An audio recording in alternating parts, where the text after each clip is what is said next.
Working there? Yeah, we are Sweet. set, man. Perfect. Yeah, I don't want to end up with one person Do a whole audio. thing and then Yeah. no audio? Yeah, I've done that before. It sucks. frustrating. That's when you feel like quitting editing. Yeah, you're man. like, dude, Yeah. go on a big hiatus. And it never. Some people never come back. That's crazy, man. No. But yeah, Man. that's what happened on my first time editing the first episode. So what happened? The software I was using, I had edited about like 10 minutes, and 10 minutes of podcast footage is a lot, bro.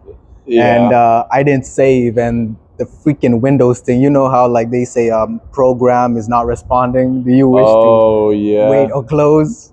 Yeah, that's the biggest gamble, because if you wait, you never know how long you're gonna be waiting. Yeah, it's like it could, but it might never come back. Yeah, I hit close, start over the next day.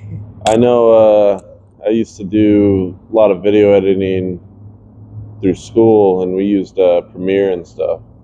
And we always turned on a setting. It'd like autosave every 5 minutes, just because we had that happen so much. We did not want to deal with it again. Yeah, it's smart. It really makes you not want to go back and do it again, because you're like, dude, all that for nothing. What if it happens again? Kind of deal. For real, man. Oh. Yeah, you decided to go overtime. Anyways, man. Finally, man, I got you on the episode, man. BMW SRT 8. Yeah. Yeah, finally, man. You know, funny thing, the 8 makes a huge difference, because I ran into one of your homeboys the other day. The red one? Yeah. Yep. I didn't even know about, like, he was in the group, but yeah, that's our boy Daniel. Shoot, his old username used to be something long, and yeah, I don't know. It was tons of underscores, stuff like that. We were like, go ahead and simplify it, find something. And we were messing around, just like putting stuff into Instagram, trying to find something that was available for him. And he found that one. He's like, yeah, that works. I was like, yeah, I don't see why not. For real. Shoot. I got lucky with mine, and I got lucky with P&W Mopar too. I was looking up ideas for names for the group when we were starting it, and I just typed in that, and I was like, there's no way no one has this handle at all. A P&W Mopar, and it's so simplistic. As it is. Yeah. I was like, you would think with the amount of Mopar heads out there that someone would come up with it and at least take it, thinking, oh, I'm going to get some money out of this Instagram handle. But for real, no, I got extremely lucky, and then when I came up with the one for my car, I was like, oh, damn, I got a matching one that goes with the group, so that works out well. Yeah, because the P&W name is pretty common. We have P&W Black Sheep. We have, And so my biggest thing is I really wanted one without underscores. I don't like having all the extra stuff. I want it to be sleek, simple, look as original, I guess, as possible. And I got really lucky with both of mine that I have, that I was able to find something that worked out well. Yeah, run us down about P&W. That's your group, right? That's your... Yeah, so shoot, it's been quite some time since me and my VP Jared or Sienna have had Mopars, and he originally actually got them first. I used to have some old 97 Maxima. Damn. It was a good daily. I mean, I always wanted to do stuff to it, but there wasn't really any things to do. He had a 2016 Scat Pack manual Challenger. Ooh, the manual. Super cool. Sublime green. It was a really nice car. And back then, I mean, we were super big into cars, but we never thought about groups or anything. It almost didn't seem like groups were really at least where we were in the car scene, it wasn't really something that people did a whole lot. At least it wasn't really public. It was more of people having their builds and maybe doing some content on the side, but nothing like. I feel like it's changed a lot over the years. Hell yeah, over the years, I've seen a lot of groups come up. And I feel like, and I don't know, I've had my car for 3-4 years now. I got it in Montana, found it on a Smoking Deal. And once I got it, I think he had gotten his Hellcat now. He traded in the old Scat Pack for it. And we thought, we should make like a cars and coffee group for our local area, and it's up in Snoqualmie. There's not a lot of anything going on up there in terms of car related stuff. Some city things where they shut down the roads and do some old school stuff, but really nothing new age. So we're like, oh, we'll start up a Snoqualmie Cars and Coffee page. This was before even PNW Mopar was a thought in our head. And we didn't do a whole lot with it, and we were even talking back and forth, like, maybe we should do like we both have Mopars, maybe we should make a Mopar group or something. And there was one on Facebook at the time, and it's called Pacific Northwest Mopars. But it's one of those old groups where it's a bunch of older guys, and they got all the classics and stuff, super nice cars and stuff, but they weren't super active at the time or anything. And we were just bouncing ideas back and forth, names and what we should call it and how we should do things. And we thought, well, what about Pacific Northwest Mopars or something like that? That was too long. Yeah, it was like, it's a long name, and I was like, well, we could simplify it down like PNW Mopar or something. And I was at the time, I was just again looking through Instagram, typing in names, seeing if an account with the name existed, and I typed that one in, and it was blank, and I was like, oh, well, I'm just going to take it now, whether we use it or not, because who knows? I mean, could be a good idea in the future. And started it. I think it was just me and him for a couple weeks, and then we went to and this might even be a controversial name in itself, Clutch Kick. We used to go to a lot of Clutch Kick meets back in the day. That was a shit though, man. I went to a bunch of them. They used to be fun. They were the big thing we go to. There was always fun, and sometimes they were erased before erased. Exactly, and it was like there was times where, they got a little hectic, and I mean, most of the time we just left because we don't want to get caught in the middle of that. The last one we went to that was really hectic was Seattle, and parking was terrible just because the spots were so small and everyone was there. And that turned into people sliding in the middle of the intersections and stuff. We're like, Seattle is always like that. That's why they don't mess around now. They follow you to every spot. And it sucks because we did a lot of Seattle stuff way back in the day, and we really want to bring it back. We want to do more Seattle stuff. And last time we tried, I guess we didn't organize it well enough, and every spot we went to was just a bust. We had like 3 or 4 backup spots in case one didn't work, and none of them worked. Yeah, they followed like with the F-150s too. I saw the cops, man. They were active. They were not having it at all. Yeah. And we found out at the end of the night that, because originally we were going to go to Lumen Field because it's open free parking there, public parking, but they had an event going on that was running late. So they say they got to pay, huh? Yeah, and the lot was full at the time, so we're like, crap, well, that ruined our first idea. But we found out that if we do Sundays at Lumen Field, it should be fairly clear and usable. Yeah, as long as it's not football Sunday or something. Exactly, and that's the big thing. It's just making sure there's no events. If there's no events, it should be free game, but it's kind of hit and miss. We got to plan it accordingly. And so we moved to like Bellevue, and that's been our main. I think that's better but even Bellevue is deep, especially people coming from like Tacoma and Olympia. That's the big thing is Seattle was kind of a okay middle ground, but Bellevue's, it's close for us, but like you said, like Tacoma people, Puyallup people. Olympia people too. Oh, Olympia, and that's a mob for a lot of them. And so we've seen a lot of Olympia and Tacoma people up there. But it's, they don't get as big, and you don't see as many cool things out there as you would sometimes in Tacoma. We've had more sightings of like supercars and hypercars up in Bellevue, just because most of them where they are. Bellevue. Usually Redmond, Kirkland area. Yeah, exactly. A lot of supercars, so we've seen a lot of really cool stuff up there, but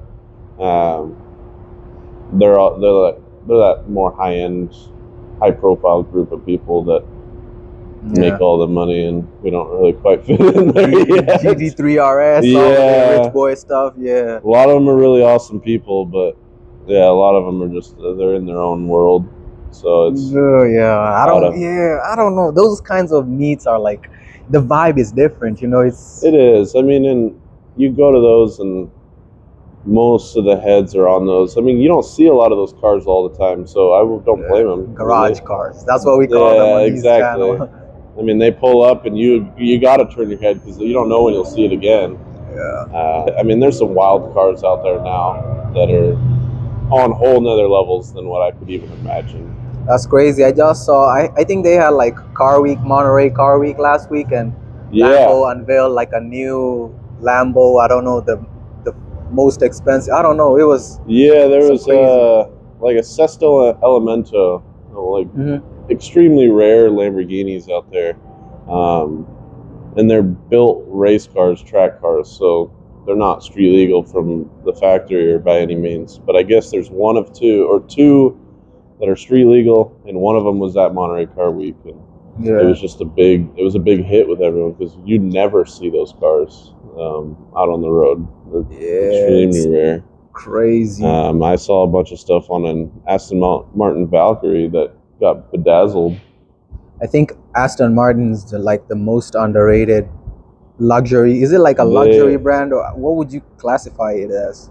I would honestly, I mean, and that's the thing, is they have a wide range of cars from luxury to hypercar. I mean, and I think that's why they may be underrated, even, is they make race cars. I feel like they do more race cars than they do street cars, in my opinion.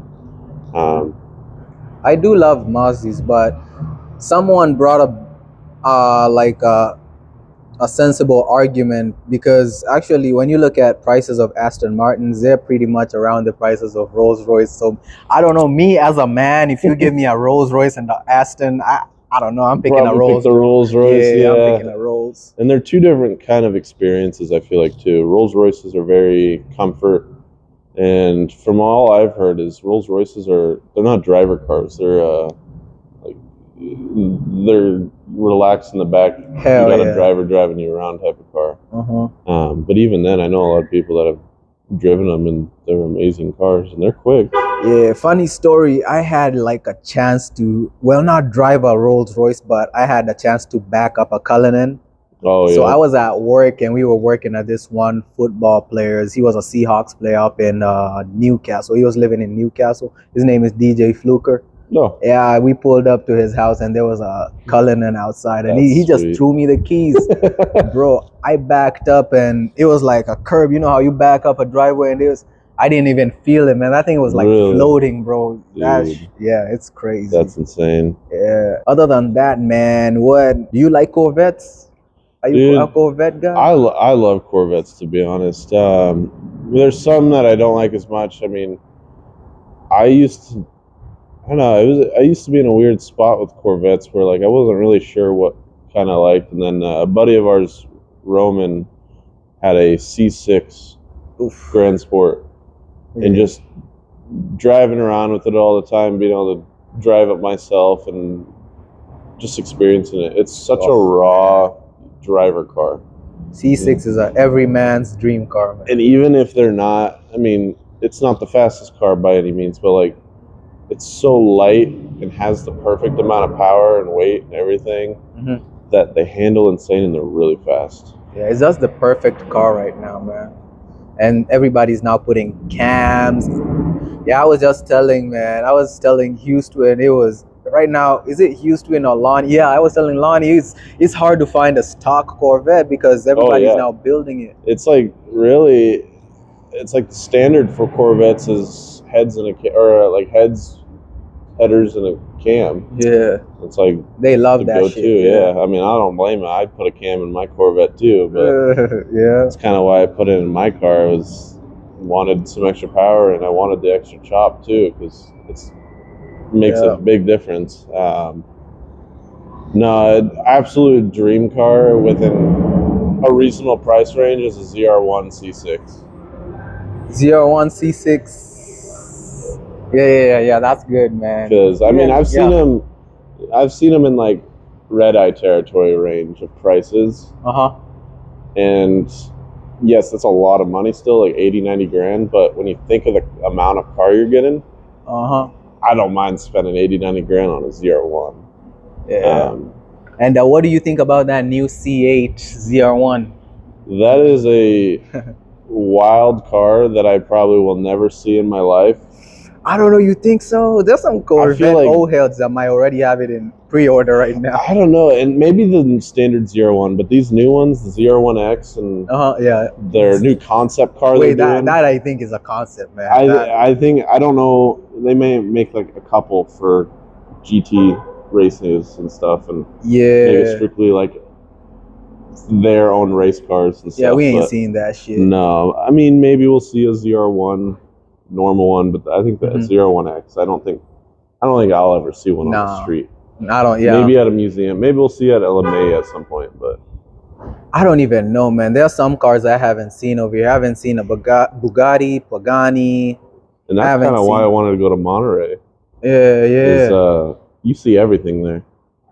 I mean, you see them lined up. Oh yeah. Yeah. I think that's something I should plan to go to next year. I think that's one of my experience dreams. You don't want to miss. Yeah.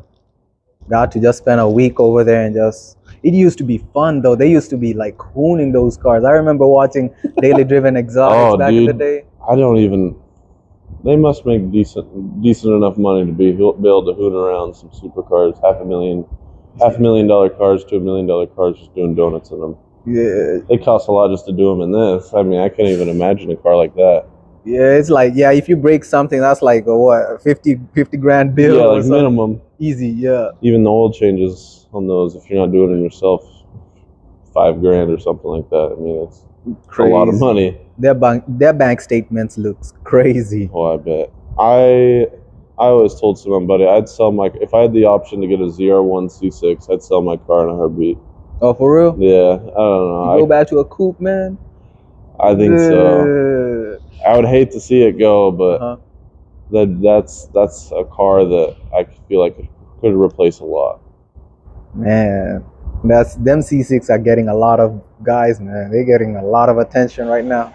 Couldn't see myself in a Mustang, but I could see myself in a C6. Oh yeah, most definitely. I think any man would. Yeah, that's an easy discussion right there. And I ask everybody this question, man. 4-car garage, all the money in the world, man. Shoot. What are you copping? We'll start off easy. The first one, we were already talking about it. C6 ZR1 right up front. Next one would be an RX-7, FD RX-7. Wait, which one is that one? The Fast and Furious one? I'm trying to remember. Yeah, like Dom's red one. Oh yeah, the right hand too. You want the right hand. Mine would be a plain color, nothing crazy. But and there's tons of body kits to choose from. But just having a ported 13B RX-7, I love the sound of it. Yeah, rotaries. Always wanted one. Shoot, and even on the way here, I didn't see a rotary, but saw a Mark IV Supra. I'm pretty sure it was the top garage one that's been to a couple shows up here. Oh man, and that was a wild looking car. Those 4s are like the greatest cars, man. Super cool. Yeah. Third car would probably be a Ferrari FF. Oh, the one that got seats in the back. I know exactly what you're talking about. I love the hatch style. That or a F12. Yeah, the front engine Ferraris are the best Ferraris. According to me, I wouldn't buy a the mid-engine ones. Nah. Some of them I really like a 488 or a 458. Super the cool. Pista, the 488 Pista, yeah, that. Very cool cars. But I don't know, I just having all that same power plant, but also having extra space in the back, and there's that such matters wild a lot. Cars to me, always been something I've had my eyes on. A fourth one. No SUV, no truck, no sedan. Shoot, if I had to choose an SUV or truck and have a family car, it'd probably be a Trackhawk. I'll be honest with you. Okay, it's at least you staying in the family, my brother. I would have doubted you, man. It's simple, but like out of all the SUVs and powerhouses and stuff like that, Urus is cool, but overrated. So is a Trackhawk, to be honest. Trackhawks are pretty popular, but I don't know. I don't know. I would still take a Trackhawk over a Urus. I probably would too, unless I was to sell the Urus and go get a Trackhawk with the money. I don't know. I've ridden in those Jeeps before, and they're not bad. They're pretty good quality. People say they're cheap, but that's what you get for that amount of power. I mean, you're buying a muscle car brand. You're not buying Mercedes. You're not buying not a luxury BMW. brand. Plus, you're not buying it for like 6 figures. A Trackhawk is exactly. I mean, they're still kind of a little outrageous on their pricing right now. I was looking yesterday because there's a couple on Facebook. Oh, because they're discontinued, huh? Yeah, most likely. Like 100,000 mile option had was listed for like 60, 70 grand still. I was like, that's a lot of money for a 100,000 mile car. Yeah, that's almost like beat up to the core. Yeah. Yeah, don't worry. These are guys like, I have a podcast after you, so they're just pulling up. Oh, that's I guess perfect. It's a whole group, yeah. But don't mind them. Yeah, I've seen people bring up like arguments about the Audi and the Audi and Lambo, the Urus, the Q8 and the Urus. Oh. Apparently there's some similarities, but yeah, I think Audi is like the parent company of Lambo or some shit. Yeah, and I don't know the exact who owns what. There's a whole range of deals, bro. Like, I'm telling you, companies own different companies. You would be surprised. If you look at that I think list, it's Volkswagen that owns Bugatti, isn't it? So it's like Volkswagen owns I think Bentley, Bugatti, like exactly. They own some gnarly brands that you wouldn't even thought to put together. Think of a Volkswagen Jetta next to a Bugatti. I mean, yeah, it's crazy, man. The difference. I don't know. I've seen an SQ8. Have you ever seen that white and carbon SQ8 Audi? I haven't seen it, but I'm picturing one. Shoot, I can't exactly remember what his name was, but he pops out to some events here and there. And shoot, the first time seeing that, the front calipers and brakes on those SUVs. Oh shoot, they're 10-piston calipers, I think, is what they were. Their rotors are the size of our wheels. That's insane. But I don't know. I mean, I've seen them both in person before, and I think the Audi's a better one in my opinion. I feel like if you throw a Mansory kit on it too, they will. Like they're both beautiful cars, but yeah, price for price and what you get, and I think the Audi is a nicer car, a better car. Yeah, bang for the buck too. I think so. Yeah, I mean I don't think they're necessarily faster. I think they're those 4-liter twin turbo V8s, but I don't know. I've just seen the brakes and seen how this guy built his. That's a nice car. Like, yeah, that's luxury. I still take an R8 over like a Huracan or something. I don't know. I have a soft spot for R8s. The freaking digital dash over there. You see like that shit. I love that, man. I definitely used to be an R8 kid. Like when I was younger, I'd see one and I'd lose my mind because it's an R8. I mean, I don't even know exactly what it was. And then maybe that was part of the reason was movies and stuff like that. Because I feel like I'd go crazier over an R8 than I would like a Lamborghini or a Ferrari or something. But in reality, nowadays when I think about it, I feel like R8s aren't as rare. I don't know, they're kind of common, but you still don't see a whole lot.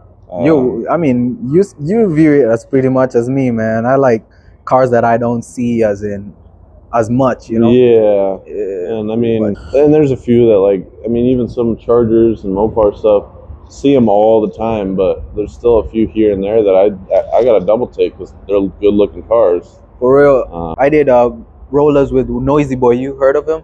Yeah, actually, the first time I ever saw him was one of those Cars and Gears events. Their first ever exhaust competition. Me and him were going head to head. I forgot, man. He was popping too. Shoot, that was a while ago, and his car's changed a lot over time too. It's kind of cool to see.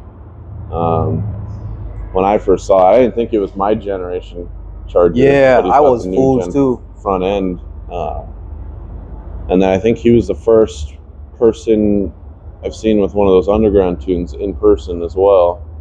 On this generation? Yeah, didn't expect to see it either. But yeah, when he was there, he was banging off a limiter, popping and banging, and oh shoot, it was pretty cool. I mean, it was unique. That was the first front end conversion this generation I've seen in my life. So I think so for me too. At least in Charger. Yeah, I've seen in Magnums. Yeah, Magnums. Yeah. We got a buddy near where we live that actually has 2 Magnums, and he did a Challenger swap on one and a Charger swap on the other. Wait, he put like a Challenger front end on a oh, shit, it looks wild and it's rough. Yeah, you got to do a lot of fabrication, but it's a cool concept. I mean, oh shit, lots of people do Charger front ends. No one really does Challenger. It's and the cool. Chrysler one too. I've seen on the internet. Yeah, the Chrysler. I've seen some of those too, and they're clean. I like them. Yeah, crazy how you can. These cars of ours are like Legos. Maybe that's why they're related to Jeeps. Honestly, that's one of my favorite parts about them. It's like a lot of the stuff, especially if you want to go different generations, is all kind of there. You got to do some modification, obviously, but it's for the most part pretty good fitment and plug and play almost. I mean, I could take your interior and put it in my car like it's nothing. And it's great. Chrysler upgrade everything. Yeah, exactly. And maybe that's why people do so many Hellcat swaps on all these. Is just it's really straightforward. Yeah. Hardest parts, wiring probably. For real. Yeah, so speaking about working on cars, you do have like a shop or you do have like something you want to advertise to these guys in case they want to get their work? So I work as a mechanic full time at a towing company. It's not really my shop at all. I don't really have say on what goes on there. I'm just a laborer basically. Whatever jobs they take and I work on. But we do stuff from small engine Kubotas up all the way up to big semi diesels and stuff. So I mean, we do repairs and good pricing. It's just all the way on Snoqualmie, so it's ways out for really that's anyone. deep. It is deep. Yeah. But I mean, maybe in the future I'll be doing my own shop stuff. If I can get my own hoist and lift somewhere. Man, you being modest. You just came from pulling this. Man, this guy right here, he does like, he can do it all, man. He can, got a flame tune that he got to talk about too. I mean, the flames, that's something I'm always doing. It's been a little slow recently. I don't think as many people have been really in the craving of flames and pops like that. Yeah, the season is like... Underground's still pretty heavy too, so a lot of people want that underground stuff. I don't blame them. I mean, it's pretty sweet. It's just, if you're trying to get into shooting flames and pops and stuff for a reasonable budget and not hurt the bank, doing the hot lick stuff it's the way to go. Yeah. And I got tons of buddies that I've done hot licks on, and now they have underground. They got them both. Wait, so you can run both? You can run both. And for the most part, they do a lot of the same stuff, but there's things that like hot licks can't do that underground does, and then things that vice versa. So like hot licks, you get a real like blowtorch style flame out the back. It's a flamethrower, yeah. Underground doesn't quite do it. You can get solid flames shooting out the back. They're just a different styling. It's really up to what you like. In my experience, my hot licks has popped way louder. There's more of a cannon than underground, but underground's more rapid. So it's really up to what you like. Yeah, it's more on demand. Yeah. It's more like a Beamer style. And I've talked to a few guys with underground, and most of the time the only downside they say to it is that they can't quite turn it off. So like it's always there. Yeah, so when there's a cop behind you. Yeah, so they'll be driving middle of the night, and you got to be careful because one wrong downshift and you're shooting flames out the back. Whereas the hot licks, I do it whenever I want, and it's not always on. So uses a little less gas probably. Yeah. Well, so you saying underground consumes less gas than? Well, I'd say it depends on usage is the big thing. Yeah. So underground's a tune. It's a performance tune. It's adjusting timing and all that and ignition cuts and stuff like that to create the flames and detonations. And I mean, the flame kit's doing the same thing, just manually with a button instead of your computer doing most of the work. So I've gone through a lot of gas with the flame kit before. You're holding it. I mean, you're dumping gas out. Every time you're using it, you're dumping fuel. Wait, every time you press the button? For the most part, because what it's doing is it's cutting off the ignition coils and leaving the injectors going. So they're just pumping through the engine and stuff like that. And the underground kind of does the same thing, just in bursts, because it's all tuned and controlled by computer and whatnot. Oh yeah. Good. Working. Yep. Sweet. Yeah, we are rolling, man. So awesome. Yeah, this is part 2, as we were saying. of setting up, because Tacoma, they be wilding just like Swapping Mal out some SRT8 locations. said. Yep. We're gonna keep hustling. We got a whole crew right there. You guys don't even see it, but yeah, you guys have seen that on the next one. Yeah, they're gonna be lined up over here. But You're gonna have to figure out audio on that. Yeah, mics for everybody. Yeah. Bring a karaoke machine. Thinking about on the way to this spot, so you can kind of pick up where somewhat left off. I mean, the whole formation of like P&W Mopar really just started as like a group of friends. We were just kind of wanted something, a name for. We all had Mopars, so we're like, oh, shoot, let's have something like that. And we would go to those meets, a race, clutch kick, all that, and ended up meeting a few of our original people, which are Treadless RT and that one SXT at the time, but she has an RT now. She's upgraded. And then Tuxedo Boat, yeah, with the Slam 300. Probably cleanest 300 in Washington, at least old 300. I haven't seen a lot of new ones, so it's hard to say. But no, I met up with them and kind of kicked it off with them, first 5 people of the group, and we really just made it. I mean, it was less of a trying to compete with other people sort of group, and more just like that's a name for ourselves, I guess. And I like to make it a brand in the future, not even just really a car club, but like you can buy apparel in the future if you like Mopars and you live in the Pacific Northwest. It's not really supposed to be something to compete with other names and take away from others, but because as we sit now, I mean, we're always looking to add people. There's never a time where we're not watching other people's stuff and seeing what they're doing. 'Cause people message us all the time about joining in, but biggest things, it's not really as simple as just like, yeah, you can hop in, you got a Mopar, that's that. Everyone that's in the group now is close enough to be family that we trust each other with everything, and it's less of just a group of strangers and more people that have known it. Try to make it seem like we've all known each other for a while. For real, that's and trust each other with everything. So bunch of cool. It's really just building up that relationship and then go from there. Because there's been people that have hung around us and stuff, but they just don't quite fit right with everyone. People have issues or drama forms, and that's another thing.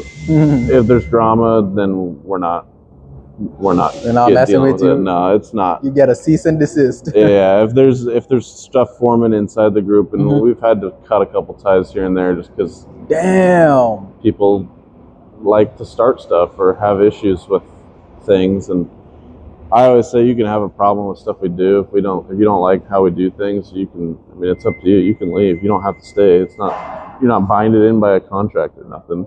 I mean, that's crazy, man. Because you don't see a lot of car clubs focusing on stuff like that, And that's they just let it go. We and actually speaking of Daniel P&W SRT that you saw, at one point he was in 2 groups. We don't care about you being in 2 groups as long as it doesn't go against what we. But you guys are like Mopar exclusive. Yeah, right? And that's the biggest thing. And we used to take in all Mopars. I've kind of had to cut it down from V6s just because I've had. I don't know. You take V6s? Not as much anymore. It's a rare case. It depends on how well you fit in. You gotta prove yourself. If you're a really good fit with the guys and everyone messes with you and it connects just like that, then yeah, there's no problem. But like if you're out going and about and you're just trying to really get in and you have a V6, I'm not really focusing on it.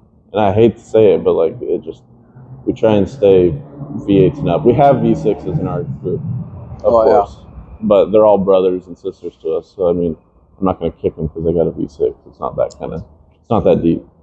But I also have to kind of choose what's also a good image for the brand, I guess. Club. Yeah. And that might seem a little selfish, but it's how I want to run things. Yeah, that makes sense, man. Another thing I wanted to ask you, man, what do you think about the takeover culture and the cut-up culture, man? So, obviously, we're Mopar owners. We all fucking slide our car. We all do dumb shit with it. And I'm not gonna lie, everyone in our group goes and does dumb stuff.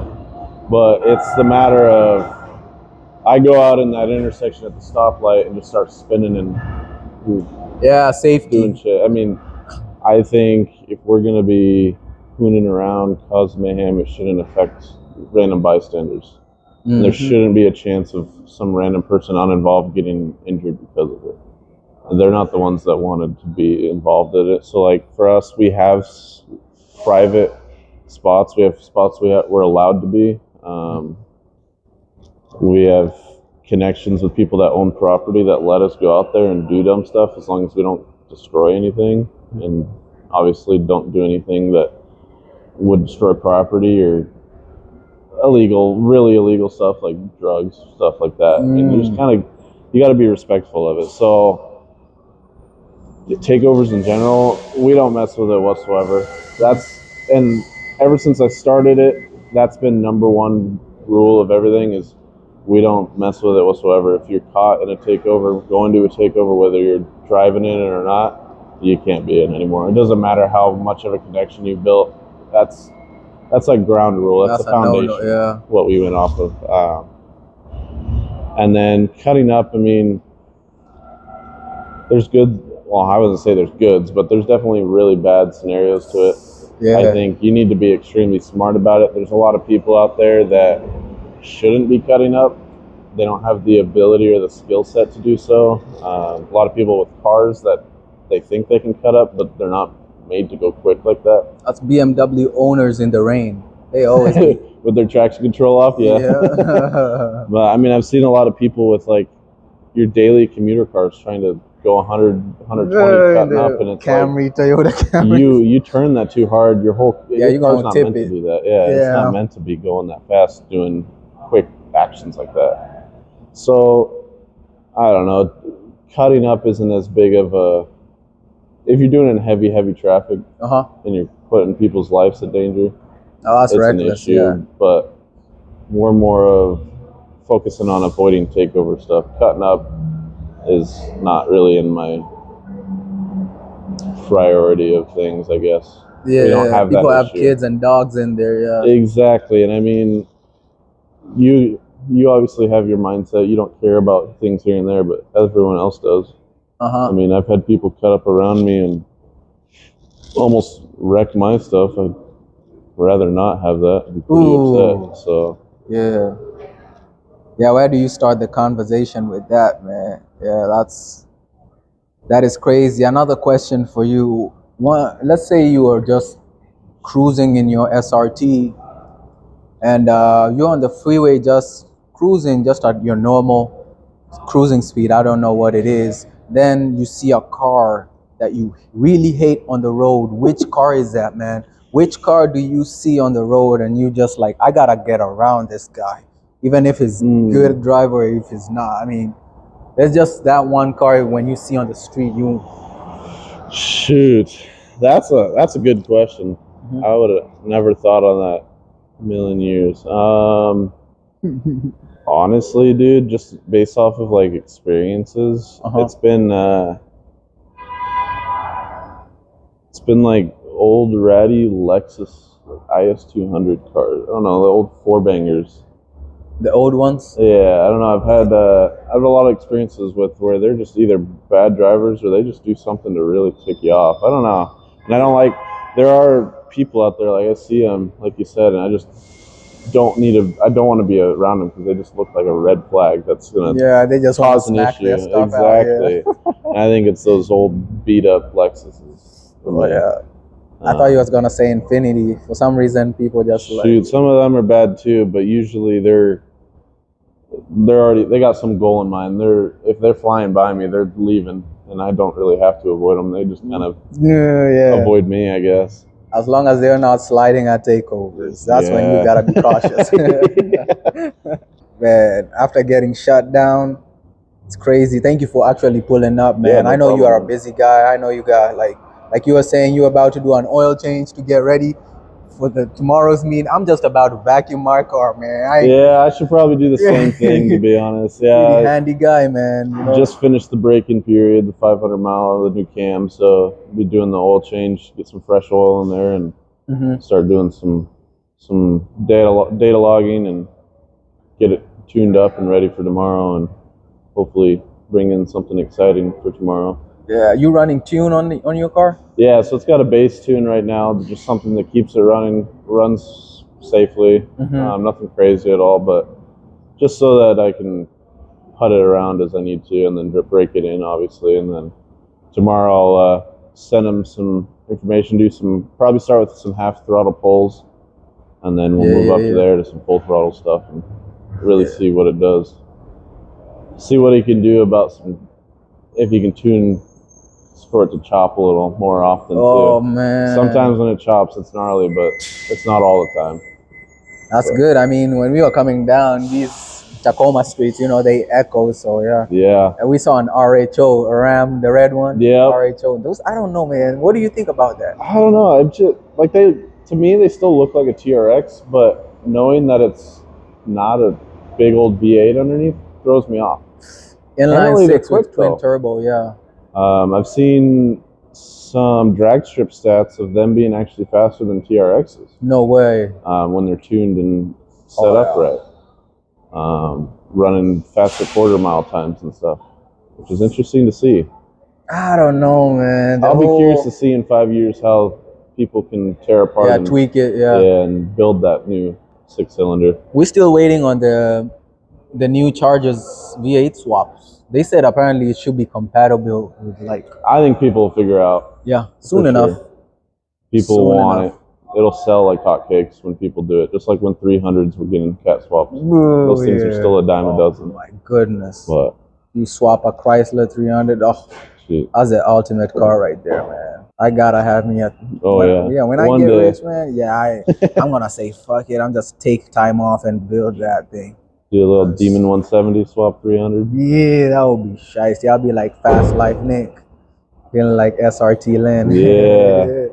Yeah, that's pretty much what's up, man. I don't think, have I missed any questions? I mean, yeah, you got a lady, man. Give these people like relationship advice, give them, how to shuffle life. I mean, I'll be honest with you, I'm not great at it whatsoever. I got my ups and downs, and it's almost like you got to be taking care of a whole another person. Not necessarily like you got to take care of yourself really well. You got to make sure you're keeping up with everything you need, but just making sure that you're there for that other person as well whenever they need it, because they're going through the same things you are. They're doing the same things you are, and if you're struggling, they could be struggling too. So it's a lot to have on the plate. But the upsides, I mean, the ups are always way up there. It's always a good time, and keeps you going. Yeah. Yeah, it gives you another reason to stay around and keep doing stuff for sure. But definitely just,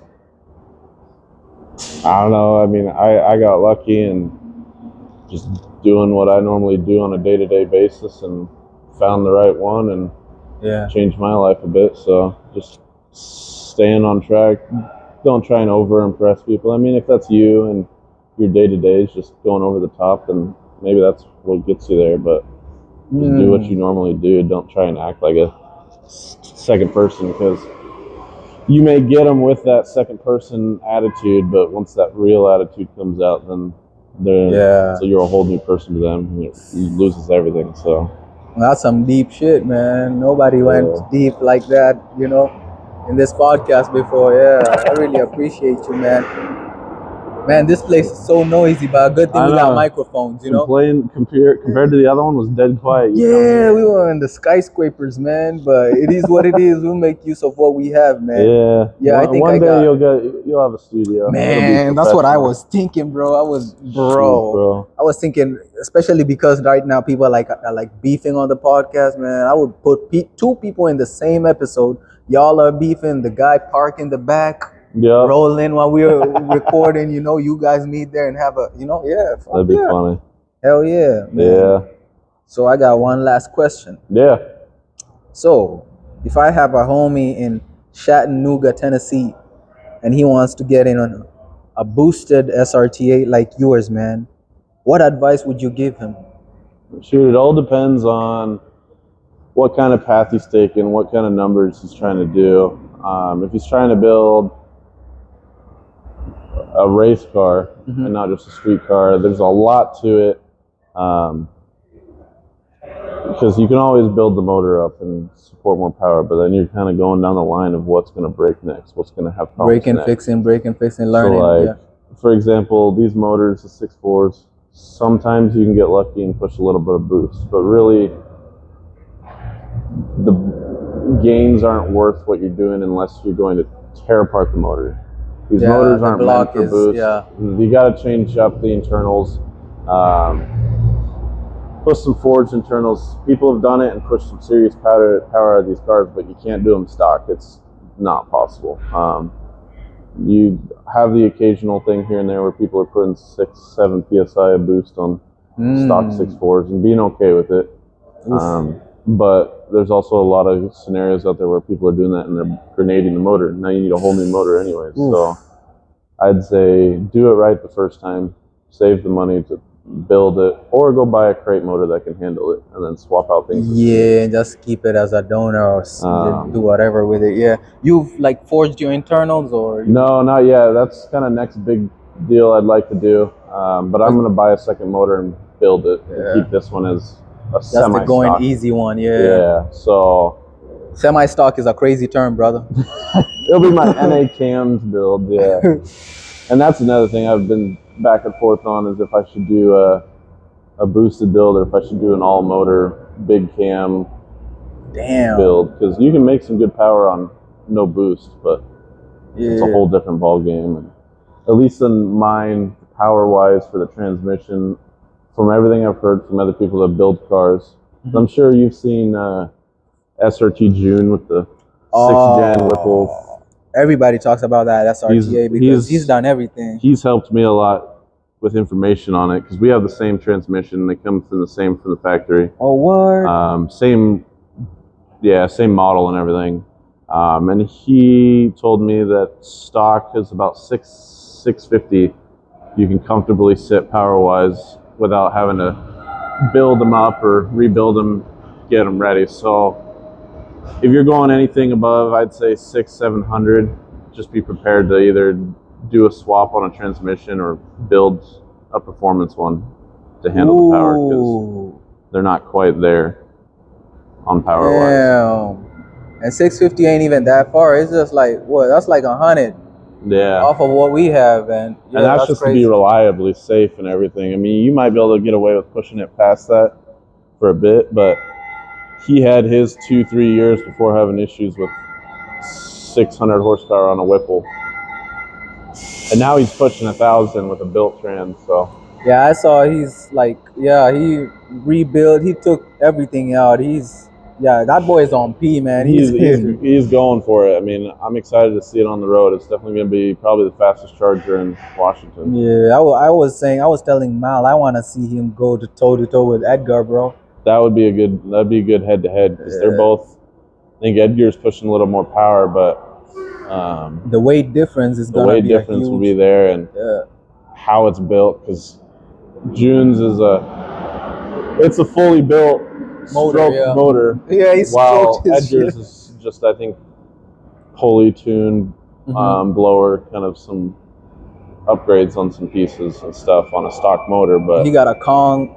They're pretty similar power wise, and I think Edgar makes a little bit more, I believe, but that'd be a good one to see. It's a good run though. I want to see that shit. I think June, when he just had the Whipple on the stock motor, was beating stock Hellcats.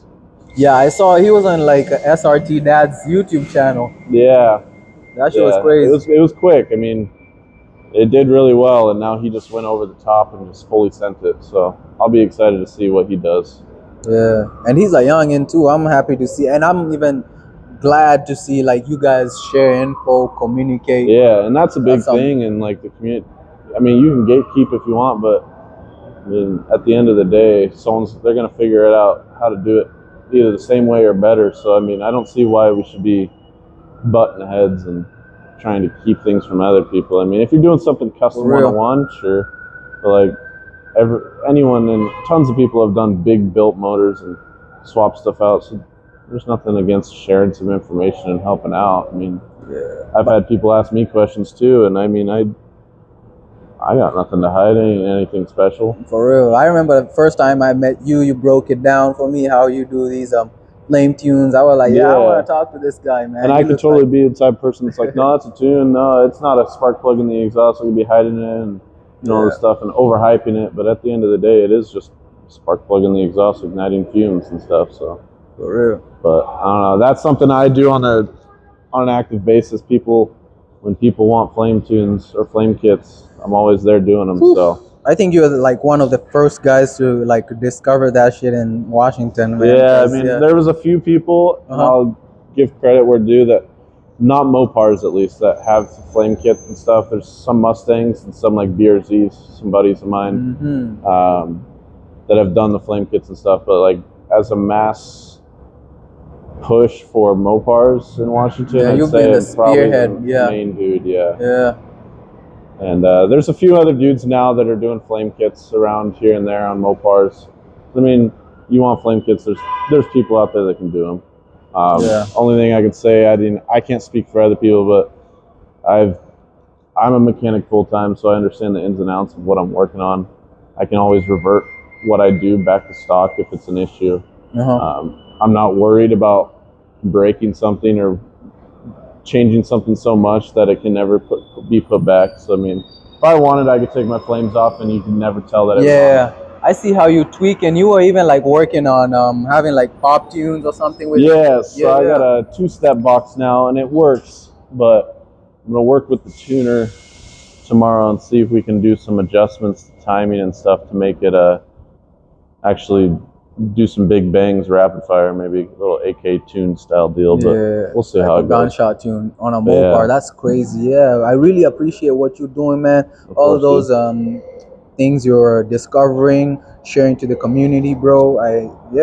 It's some real shit. It's really an honor to have you here, man. I appreciate it, man. I cannot wait to see what you keep doing for you and your club, and hopefully have your members here too. Send them my way. Cosmo is my boy, man. Cosmo. I wouldn't even be surprised if Cosmo is one of your next up from us. So. Hell yeah. In fact, I'm going to text him right now, and because I've been rolling with him. I'm like, when are you going to come He always wants to do stuff too. I mean, he's always he's working a lot, but when he's free, he's always looking for some stuff to do. And we're actually going to Grio. It's on the 13th of September for the car show. All three of us, me, him, and Sienna, enter our cars in. So we'll be up on patio. Oh yeah, just go represent. Yep. Yeah, those Grio garage, man, those like tough for me. 10 a.m. bro. This one's actually a nighttime one, so we'll be there 5 p.m. to 10 p.m. ish. Oh shoot, that's and nice. They're doing roast marshmallows with your exhaust competition at the end. So that's the main reason I joined it. Yeah. You go up there and make some s'mores. Yeah, exactly. Don't s'mores. Eat them, but oh yeah, hell no, some exhaust fumes. Yeah. All right, bro. Sweet, man. I appreciate you having me on here. Hey, man. Hey, I'm still. I want to call people back because people always like, you guys are still working on your cars, so the car is not gonna be the same when you come back. So it's still an update. So that's why, I want to have people back too. Other than that, bro, appreciate it. For real, bro.